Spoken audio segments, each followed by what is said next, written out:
हरे कृष्ण। भक्तजनों, इस भौतिक जगत में जाने अनजाने हमारे द्वारा किए गए कर्मों का फल हमें ही भोगना पड़ता है।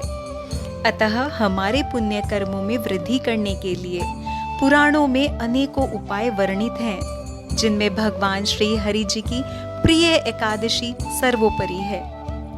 कहते हैं कि हम ना बोलें परंतु वह सुन लेता है, इसलिए उसका नाम परमात्मा है।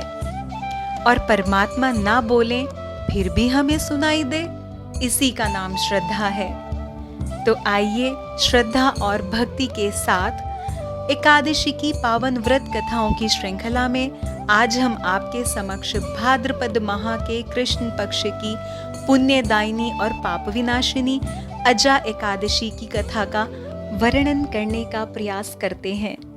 अजा एकादशी को अन्नदा एकादशी भी कहा जाता है।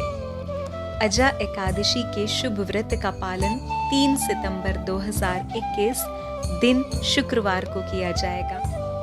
सर्वप्रथम जानते हैं अजा एकादशी का शुभ मुहूर्त। एकादशी तिथि का प्रारंभ होगा 2 सितंबर 2021 दिन बृहस्पतिवार प्रातः 6:21 से। एकादशी तिथि का समापन होगा 3 सितंबर 2021 दिन शुक्रवार प्रातः 7:44 पर, अर्थात एकादशी व्रत का पालन 3 सितंबर 2021 को किया जाएगा। एकादशी व्रत के पारण का समय होगा 4 सितंबर 2021 दिन शनिवार प्रातः 6:01 से 8:24 पर। पुराणों में वर्णित अजा एकादशी के महात्म्य के अनुसार अजा एकादशी पाप कर्मों को क्षय करने के साथ साथ अन्नदान, भूमिदान, स्वर्णदान, कन्यादान, अश्वमेध यज्ञ और तीर्थ स्थानों के दर्शन और स्नान आदि से भी अधिक पुण्य प्रदान करती है। भगवान श्री हरि विष्णु जी के पूर्ण अवतार परम तत्व भगवान श्री कृष्ण जी अपने प्रिय धर्मनंदन महाराज युधिष्ठिर जी के निवेदन करने पर अजा एकादशी का महात्म्य और कथा सुनाते हुए कहते हैं कि हे राजन, यह अजा एकादशी का व्रत दैहिक, दैविक और भौतिक तीनों प्रकार के तापों और पापों का शमन करता है। इस दिन भगवान ऋषिकेश का ध्यान और पूजन व्रत पालन से मनुष्य अपने पाप कर्मों से मुक्त हो जाता है। मैं अजा एकादशी की पावन कथा कहता हूँ, अब ध्यान पूर्वक सुनिए। यह कथा है त्रेता युग की, जिसमें इक्ष्वाकु वंश के गौरव चक्रवर्ती सम्राट महाराज हरिश्चंद्र अपनी सत्य प्रियता और कर्तव्य निष्ठा से समस्त विश्व में अपनी कीर्ति फैला रहे थे।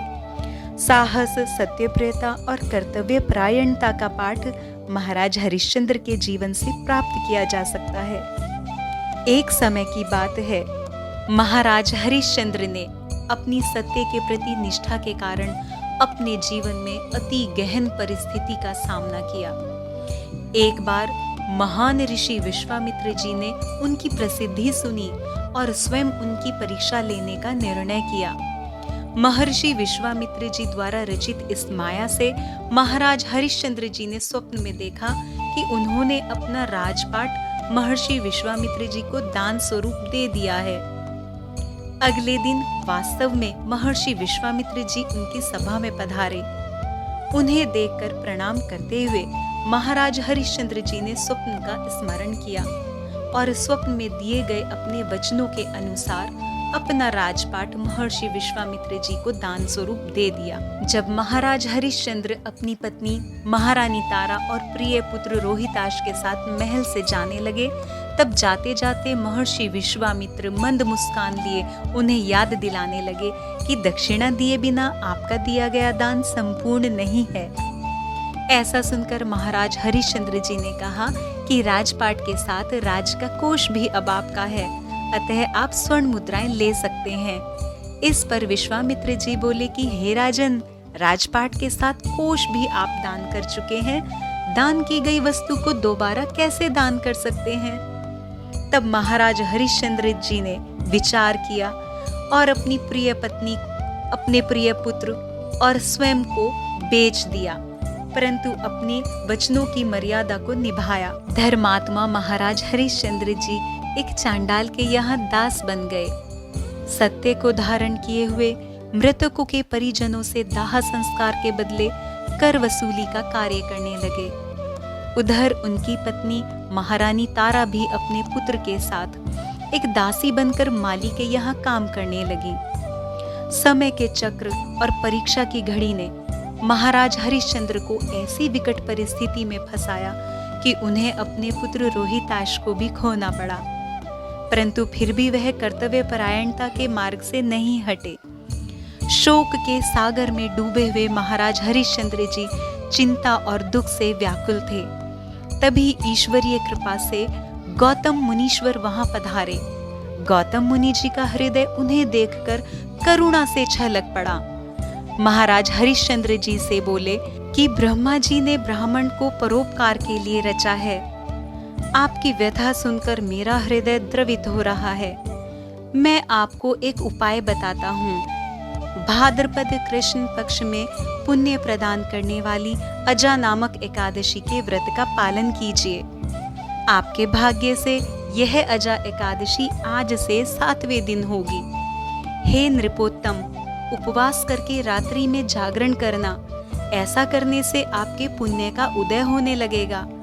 यह अत्यंत प्रभावशाली श्री हरि विष्णु जी का प्रिय व्रत है। ऐसा उपाय बताकर मुनि जी अंतर्ध्यान हो गए। मुनीश्वर गौतम जी के कथनानुसार महाराज हरिश्चंद्र जी ने यह व्रत श्रद्धा और भक्ति के साथ विधि पूर्वक किया। अजा एकादशी के व्रत के पुण्य प्रभाव से महाराज हरिश्चंद्र जी के समस्त दुख दूर हुए। उनकी पत्नी और पुत्र उन्हें सकुशल मिल गए।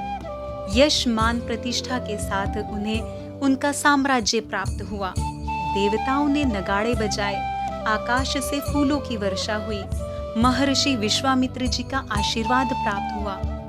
इस प्रकार अजा एकादशी के व्रत के प्रभाव से महाराज हरिश्चंद्र जी ने निष्कंटक वर्षों राज्य किया और स्वर्ग की भी प्राप्ति की।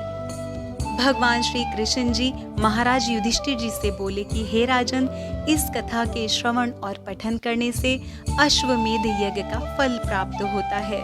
आइए जानते हैं एकादशी व्रत के नियम। एकादशी व्रत के नियमों का पालन दशमी तिथि से ही प्रारंभ कर देना चाहिए। दशमी तिथि को संध्या से पूर्व सात्विक भोजन करना चाहिए। एकादशी के व्रत में अन्न जैसे चावल, गेहूं, दाल, चना आदि पदार्थों का सेवन नहीं करना चाहिए। किसी भी प्रकार का प्याज लहसुन से युक्त भोजन नहीं करना चाहिए। एकादशी व्रत के दिन प्रातः ब्रह्म मुहूर्त में उठकर अपने नित्य कर्मों से निवृत्त होकर स्वच्छ वस्त्र धारण करें।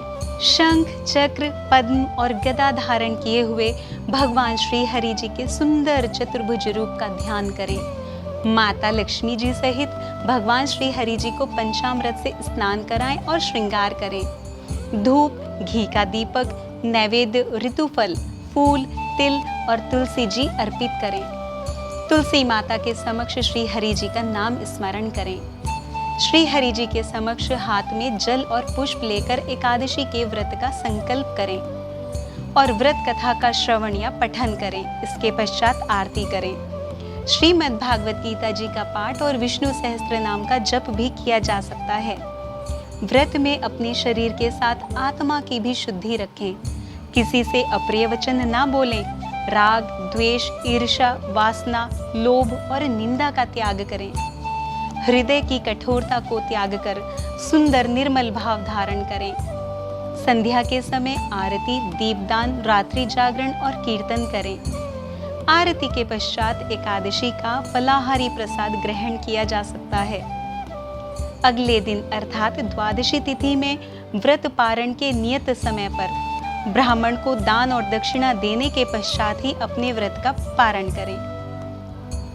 यदि किसी कारण से आप व्रत नहीं कर पा रहे हैं तो भी एकादशी के दिन चावल का प्रयोग नहीं करना चाहिए। यदि हमारा यह प्रेम पूर्वक प्रयास आपके हृदय में भक्ति रस की अनुभूति को दृढ़ करने का प्रयास करता है तो कृपया इस श्रृंखला को बनाए रखकर पुण्य का लाभ करें। कथा रस को अपने स्नेही जनों में भी बांटें और कथापुंज चैनल को सब्सक्राइब, वीडियो को लाइक और शेयर अवश्य करें। आपकी प्रसन्नता की कामना के साथ हरे कृष्ण।